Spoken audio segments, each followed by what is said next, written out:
Et quelle est la place de l'innovation dans une stratégie de croissance, vous en tant qu'expert de ce domaine, vos conseils?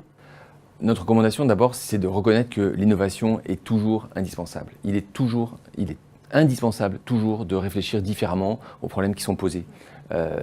Innover, c'est identifier une opportunité qui est inassouvie, identifier un besoin qui n'est pas servi.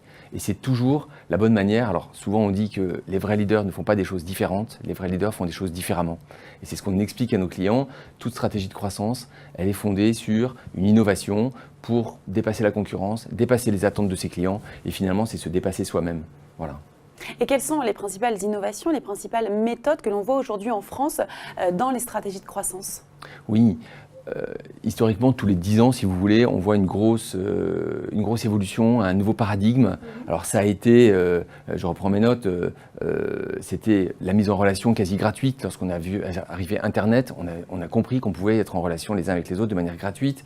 Après, c'était le big data. On s'est dit, ben voilà, depuis 3 ans, 5 ans, on dit le big data, ça va tous nous sauver. Aujourd'hui, c'est l'intelligence artificielle.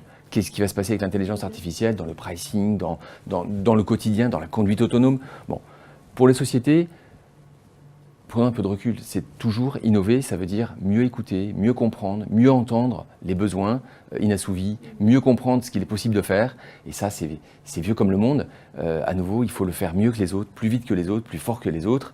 Et pour ça, il n'y a pas beaucoup de solutions. Il faut écouter. Écoutez ce que vos clients veulent, écoutez ce que vos concurrents font, écoutez ce que d'autres secteurs font, écoutez vos propres talents, vos talents internes. J'aime beaucoup la formule, vos talents ont du talent. Et ça, vos talents ont du talent, écoutez-les. D'accord, très bien. On écoutera les talents alors. C'est le message qui passe aujourd'hui.